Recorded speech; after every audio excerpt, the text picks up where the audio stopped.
Welcome back to the Last Days Book Club, where we're reading the book Set on Fire, with permission from the author, Taurus Montgomery, a young and successful SDA pastor with a commitment to serving the youth of this generation. In our last reading, we covered chapters 6 and 7, where Taurus, his mom and his brothers returned home to Mobile after another long 3-day ride on the slow Greyhound bus. Once back, they were greeted by their father, and as they returned to the big house, they were not a little disappointed to see that not only had nothing changed, it had gotten worse. The grass outside was jungle high, and once inside, they were assailed by a terrible odor of junk and dirty clothes which were piled up everywhere. At least the light and water was on, but not the gas. His mom was angry, but eventually submissive. His father was optimistic. Powell was depressed, but Taurus was determined to find a way out of the mess that was once again their home life. Basketball was his way out. He and Powell made a pact that they would become so good at the game that they would make it to the NBA and make a better life for their mom and themselves. Although Powell was so depressed that he started smoking weed again, Taurus's determination to succeed was so great that it eventually overflowed onto Powell, and he overcame the habit and joined his brother in stepping up their game. On their return, they went to the local gym where all the hoopers played all day long and where spectators gathered to see who had game and who didn't. On their first day, Taurus was a hit. He made his signature crossover move, and the crowd went wild. He was in.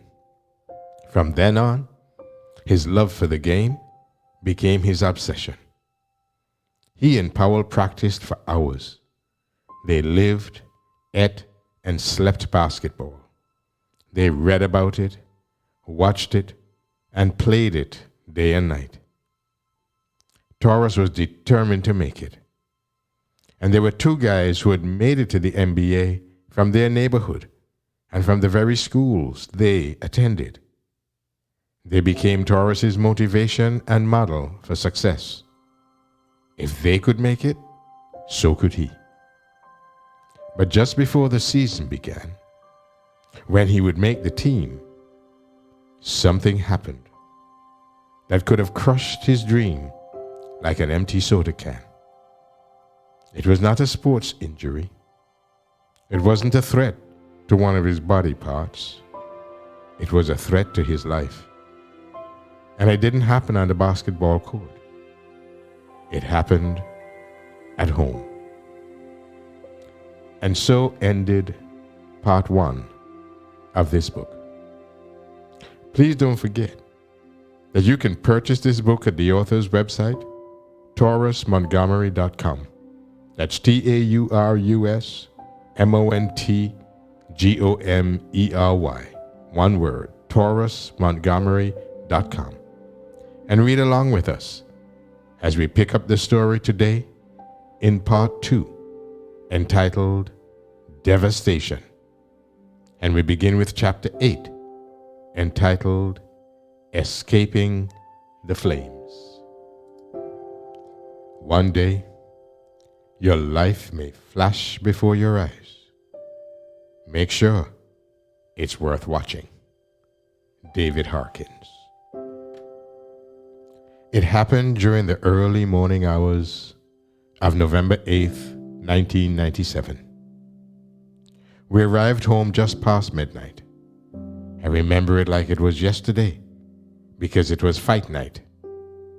Evander Holyfield having recovered from Mike Tyson biting his ear like it was a piece of chicken, was fighting Michael Moore. Boxing was huge to my family. Uncle William's house was the spot. Whenever there was a big boxing match, he ordered it on pay-per-view and hosted the party. It didn't matter if it was Roy Jones Jr., Oscar de la Hoya, Mike Tyson, or Riddick Bowe. If it was primetime boxing, Uncle William was hosting it at his house. I loved it because it always led to a cookout featuring freshly fried fish, deep fried turkey, Southern style mac and cheese, collard greens, and fried oysters. Fight night also led to a whole lot of arguing about who could win the fight. The arguing intensified with each round. But on this particular night, there were but a few rounds. We had stayed up until 11 p.m. that Saturday night to see the match up. It was a disappointment. Holyfield defeated Moore quicker than expected. He knocked the guy down 5 times, and then they called the fight. While watching boxing matches might not seem like a big deal, I've come to cherish those moments with my family. I encourage you to do the same. You never know how long family members are going to be around.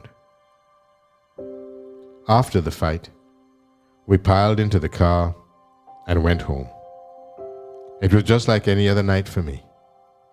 We got to the big house, pulled into the driveway, got out, and went inside. I was eager to crawl into my bed and fall asleep. But before I could do that, I had to stick to my routine. Light switch off, lamp switch on, grab the CD player, and slide my headphones over my head to listen to Tupac rap about thug life. Eventually, I fell into a deep sleep. That's when it all went down. About an hour into some really good sleep, I heard banging on my door, followed by shouting, "Taurus! Taurus! Wake up! Taurus! Get up!" It sounded like a drill sergeant waking up sleeping soldiers who were about to be attacked. But it was Powell, with an urgent message that saved my life. "Let's go, man! The house is on fire," he yelled. His voice was gripped with panic and fear. I sat up swiftly, as if awakening from a bad dream. Except I wasn't dreaming. This was a real nightmare on Donald Street. My house was literally on fire. And if we didn't get out soon, we would be too. Talk about an interruption of a good night's sleep. I flung the covers off and jumped out of the bed. With no time to save anything from the fire, I removed the door. It was off the hinges. The only thing I grabbed was a pair of long black socks for my feet.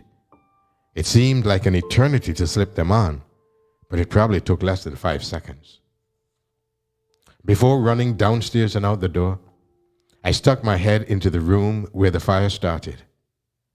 I saw a wall of fire. The entire wall was flaming orange. I'm not sure if you've ever been in a house fire. It is a scary experience. Because of the influence of Hollywood movies, you're sure the house will explode like a scene from Die Hard. Having seen enough, I ran down the stairs to alert my brother Gabriel with the same message Powell gave me. "Gabe, wake up, man. The house is on fire. Get up, man. Let's go." Gabe flung the covers off, threw on a shirt, and we both headed outside to join my father and Powell. I ran to the neighbor across the street and banged on their front door. Luckily, I wasn't shot. It was around 3 a.m. A man came to the door and asked, "Who is it?" "Please call 911. Our house is on fire across the street." He called immediately. I went back to the edge of the street and stood watching alongside my brothers. By this time, the fire could be heard. The wood was cracking and popping like the sound of Rice Krispie snacks turned up a notch. We were all standing there, watching in amazement. I remember thinking to myself, wow, this is unbelievable. The next thing I know, tears were rolling down my face. It finally hit me. The place we called home was up in flames. The right side of the roof was collapsing. Our things were inside. The fact that it was cold and windy made it all the more painful to endure. Finally, we heard the sirens blasting loudly through the quiet morning. The closer they got to our street, the louder the sound became. When the firemen and the police showed up, they asked, "Is everyone okay?" "Yes," we replied. "Is there anyone still inside?" "No." They proceeded to do their job of putting out the fire. Not only did the fire ravage the place, but so did the water they used to put the fire out. With so many thoughts flooding my mind, the one that stood out the most was in the form of a question.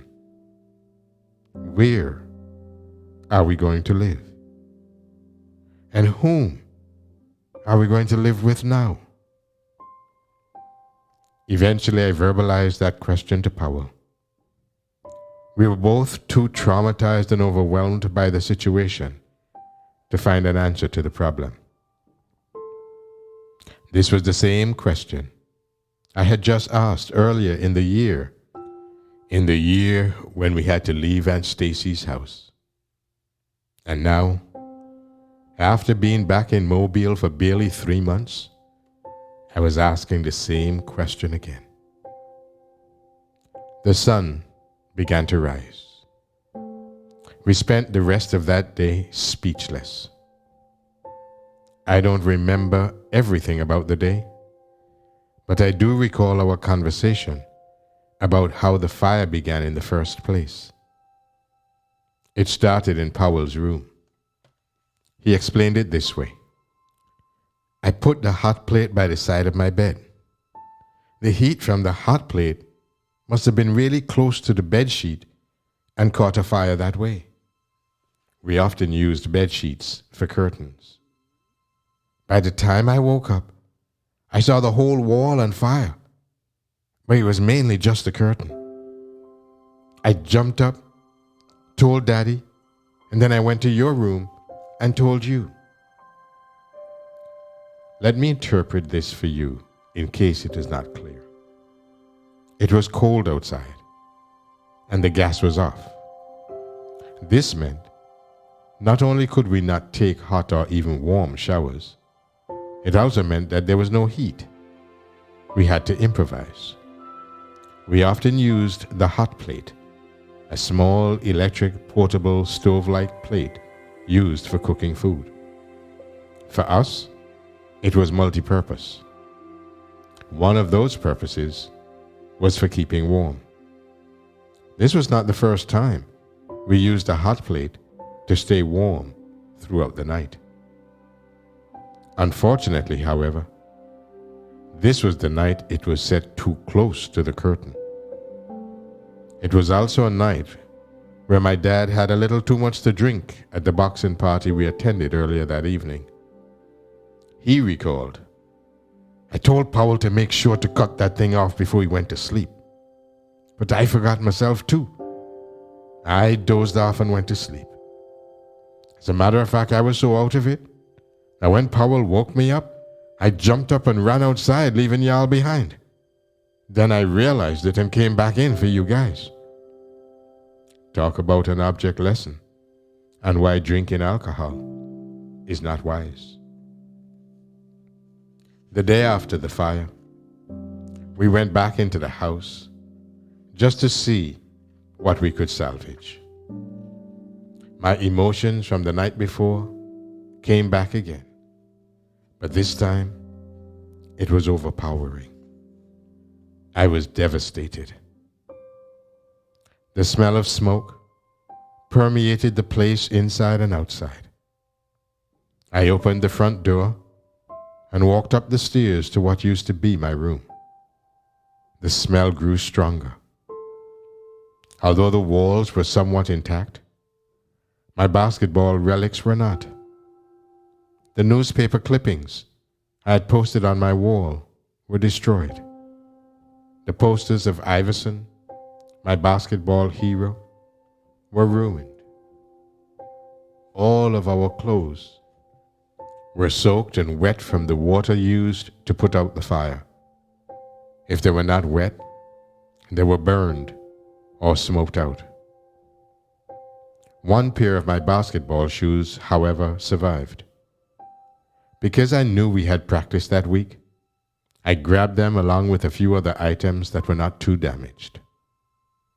The worst thing about your house burning down is not just the damage done to the building itself. It's the pictures that you'll never be able to see again, and the memories that are lost without the photograph reminders.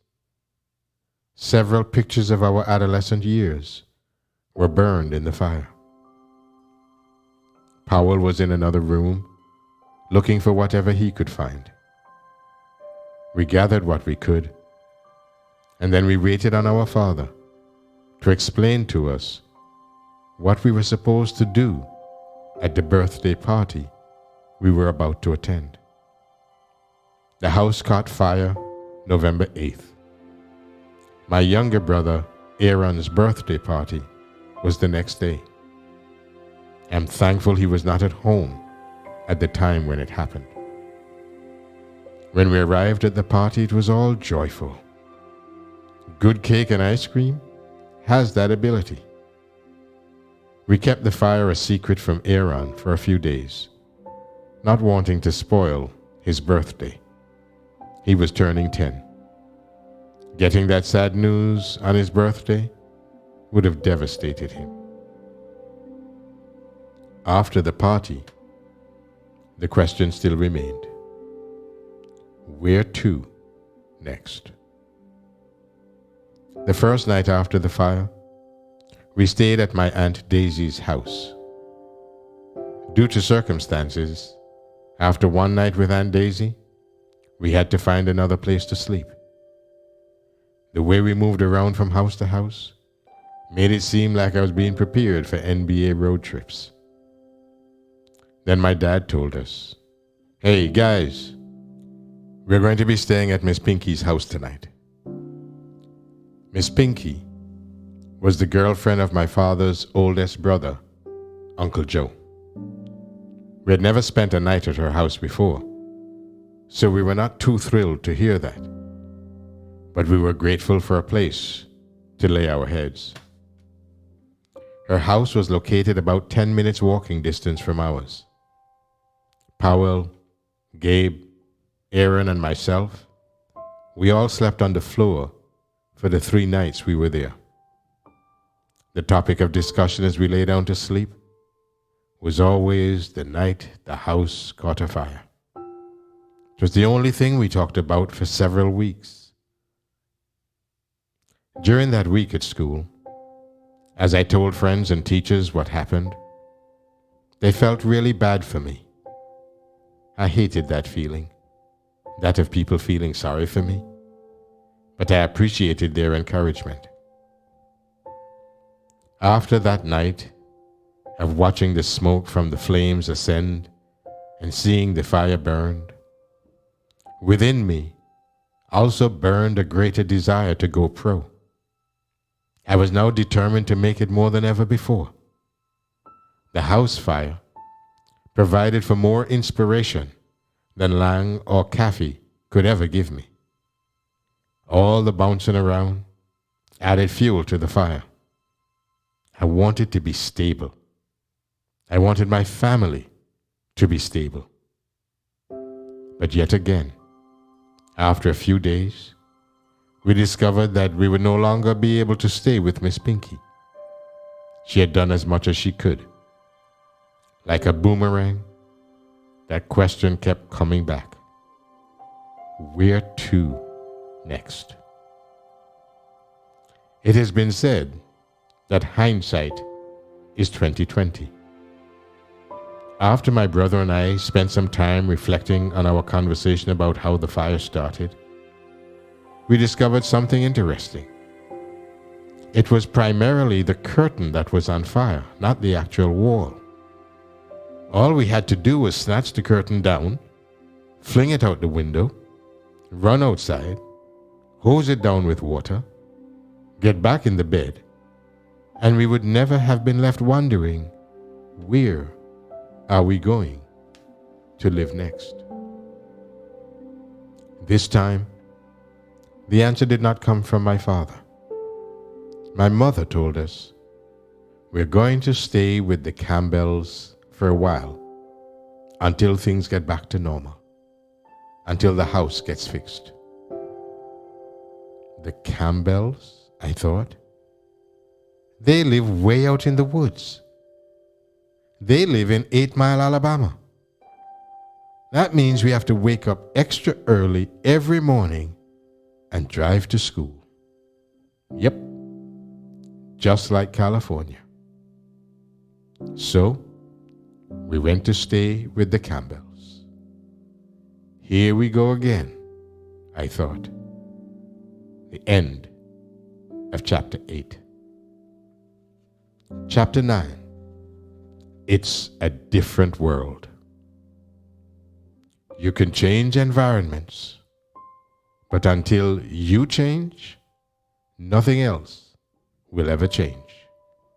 Eric Thomas. The drive to 8 Mile, Alabama was not really that long. It's actually just 8 miles from the city of Mobile. It's also the place where we would spend the next 2 years living with the Campbells. It was a 20-minute drive from our burned-out house to their house. The Campbells were not total strangers to us. Every now and then, my mother would visit them, or they would stop by our house. As long as I can remember, the matriarch of the family, Mrs. Marie, had been giving my brothers and I nicely wrapped Christmas and birthday presents just about every year. According to my mother, she used to keep me when I was a baby.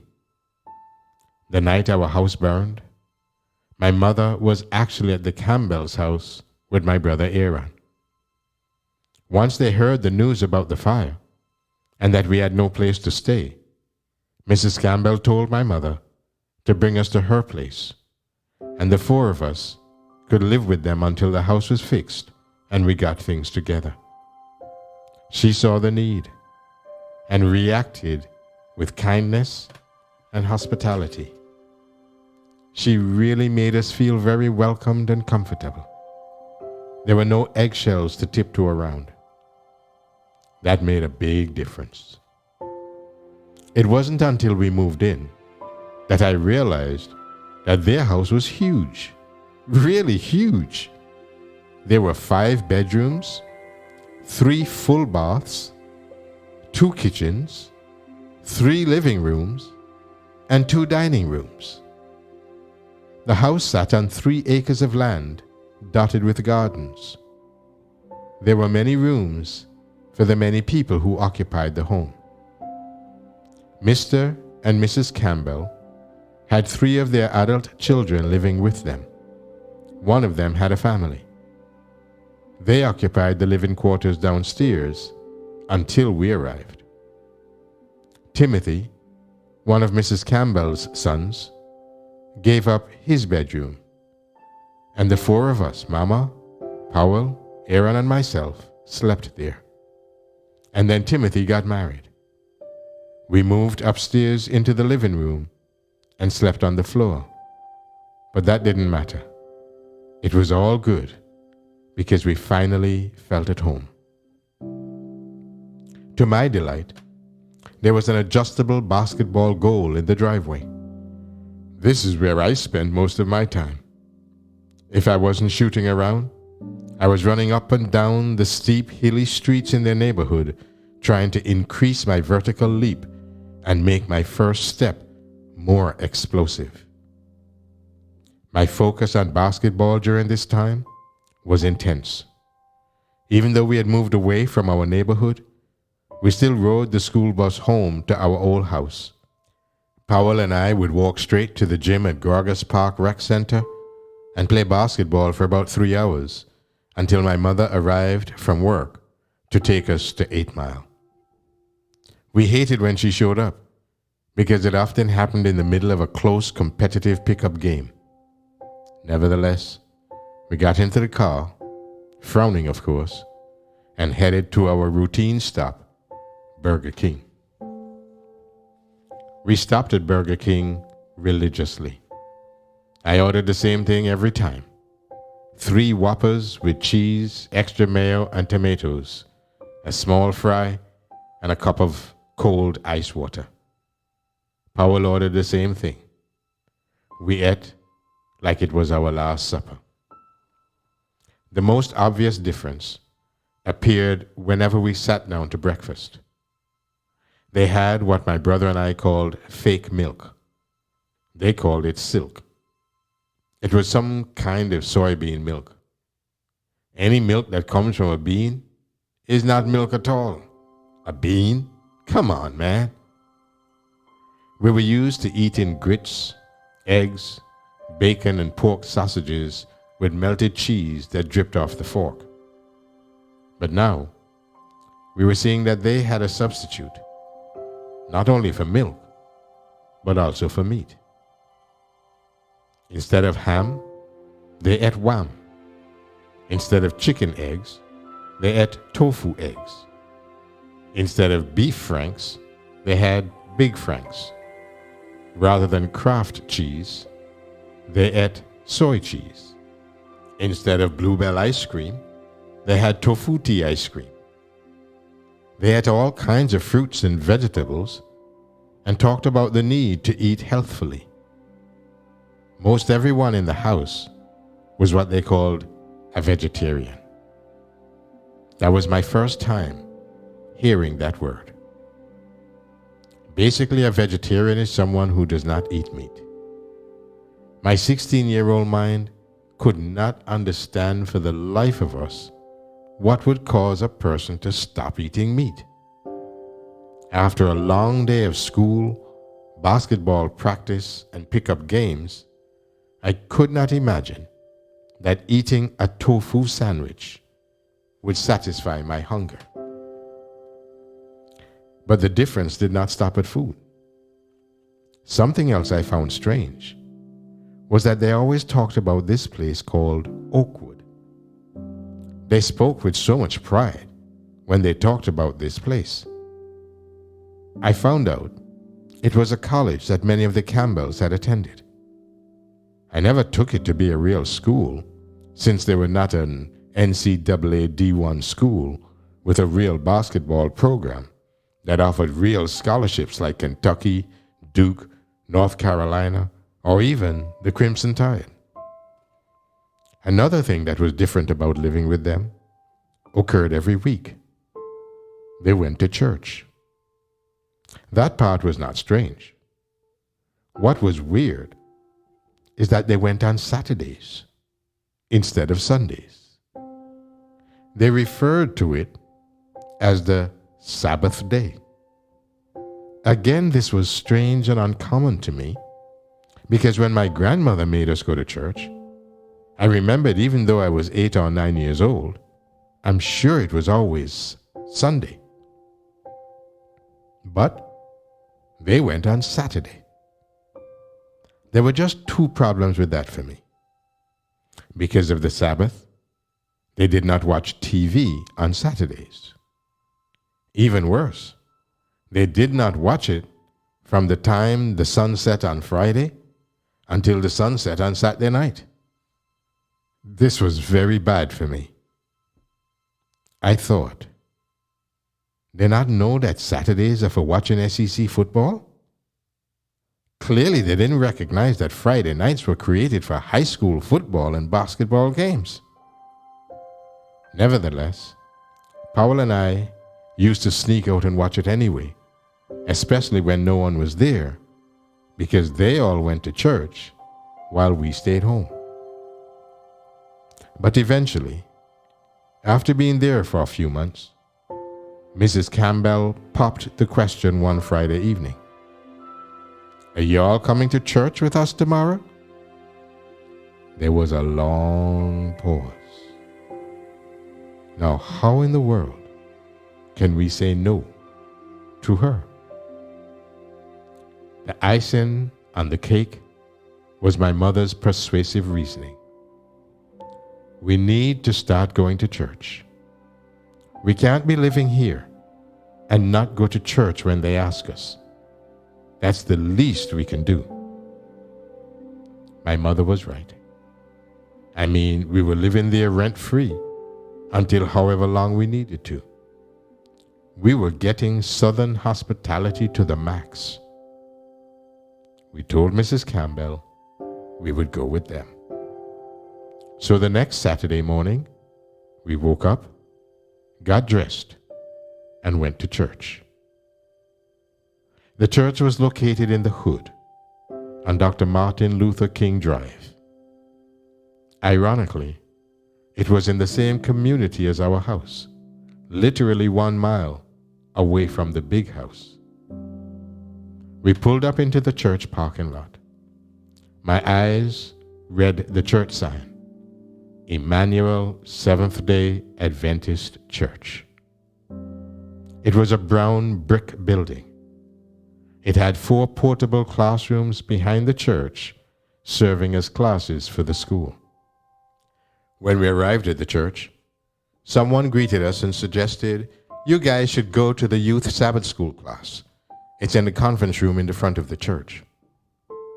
Now, I'd heard of Sunday school class, but Sabbath school? Upon entering the class, I found out it was basically the same thing. A bunch of people in a class, sitting in chairs, listening to some adult talk like they really knew what many young people go through. The class was extremely boring. Maybe it's me, but it seems like boring things take forever to end. Instead of then paying attention, I used half my time surveying the room, checking everyone out. The guys looked super lame and corny. I thought they must have been some of the lamest dudes I'd ever seen. Except for this one dude who I actually went to middle school with. His name was Derek. He was cool. He could hoop. During my surveillance, I also noticed the girls were not wearing jewelry. They looked so plain. There were more girls than guys in there, so that was good news for me. At 16, my hormones were outrageous. When my eyes landed on this one girl, I fell in love instantly, faster than a Hollywood star. Her name was Tanya. She had the most beautiful skin, long dark hair, a gorgeous smile, and curves that shocked your nerves. Man, she was fine to say the least.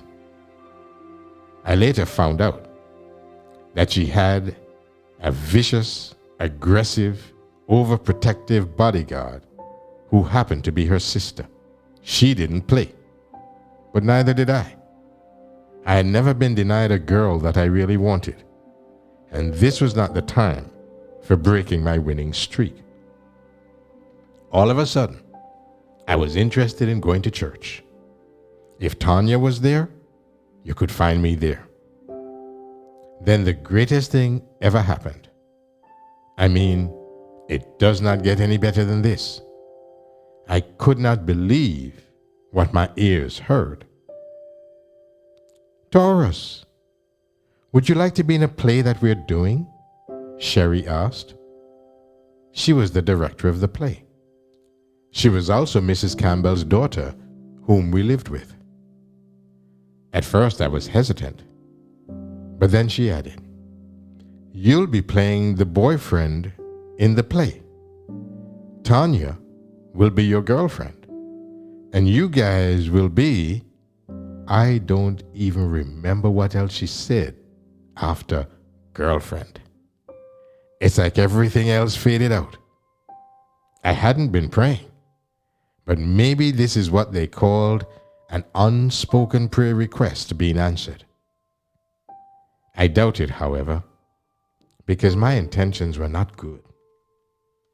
I accepted the role, and from that day forward, it was on. In short, during the play and after the play, I was flirting with her left and right. Like McDonald's, she was loving it. It was a few weeks after the play, and then I popped the question, "Will you be my girl?" She smiled and said, "Yes." Immediately, it was heaven on earth.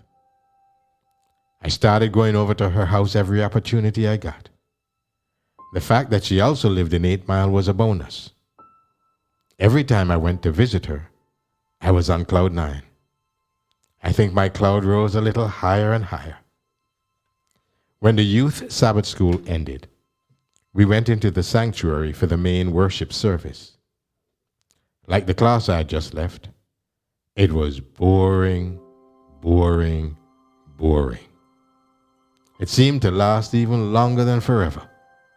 So I did what I often did in class at school when my teacher bored me to death. I went to sleep. The pews had great cushions, which made it easier to lie down. I'd see my brother to the right of me dozing off too. That was all the motivation I needed.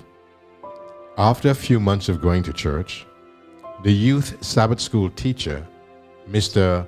McConico, told me the church was having a social. "A social?" I asked with a blank face. "Do I have to dress up?" "No," he said. "That's where we come together as a church to hang out, play basketball.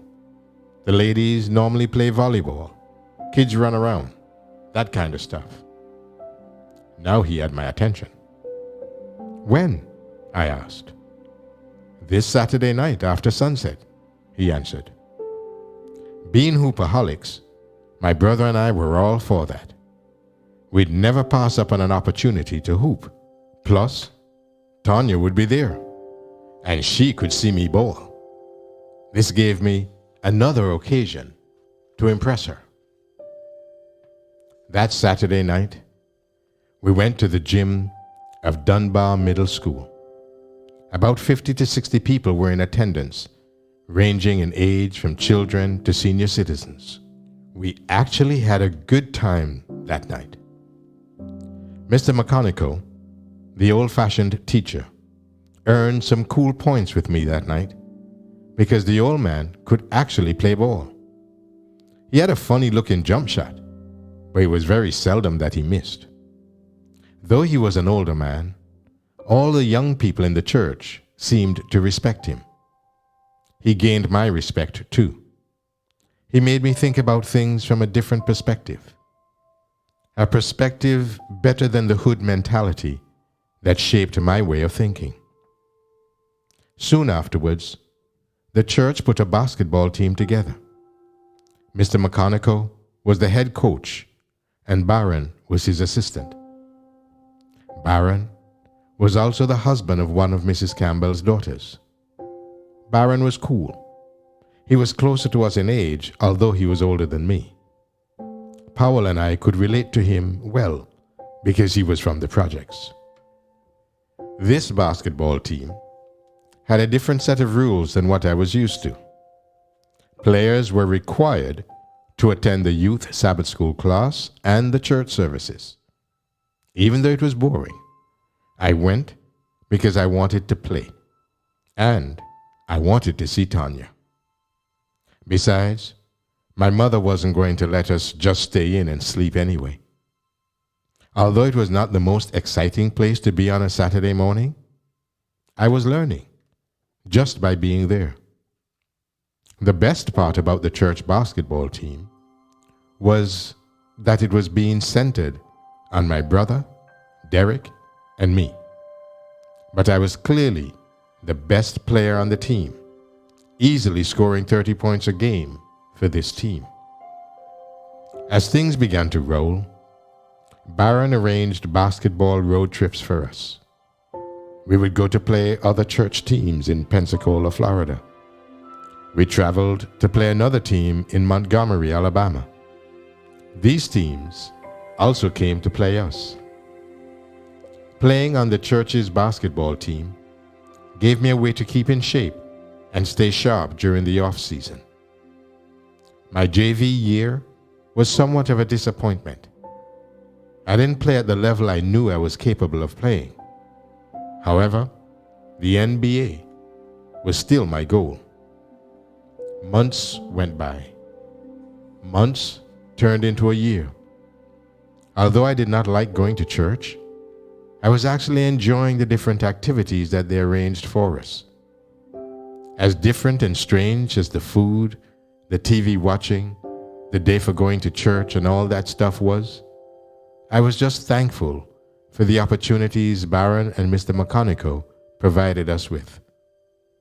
Everything was going good until we went on that one trip. I'll never forget it. This trip was not just a basketball road trip. It was a trip for the entire church to go to Six Flags in Atlanta, Georgia. This was my first opportunity to go to Six Flags and also Atlanta. My brother and I definitely wanted to go. When we thought of Atlanta, we thought of people like Jermaine Dupri, Lil Jon, Outkast, and Hot Sauce. My mother paid for our tickets, and we went. Upon arrival, we checked into a hotel that was near Six Flags. The next day, it was on. We went to the theme park and got on every crazy ride they had. We watched some dope dance competitions. We ate well. We joked on people who didn't look like us. We laughed hard. Like any normal teenagers at a theme park, we had a lot of fun. But the most exciting part about being at Six Flags was the time I spent with Tanya. It was great. To my surprise, although there were many girls at Six Flags, I was able to control myself because I was in a relationship with Tanya. As a matter of fact, she was the first girl I ever took really seriously in terms of being faithful in a relationship. I turned away interested girls at Six Flags, not just there, but also at my school. That was a challenge because we went to two different high schools. But I was so in love, I made that commitment.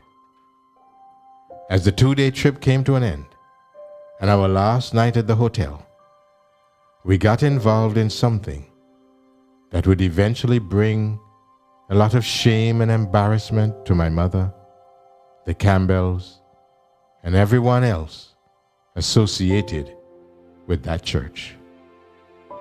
The end of chapter 9 of Set on Fire by Taurus, Montgomery.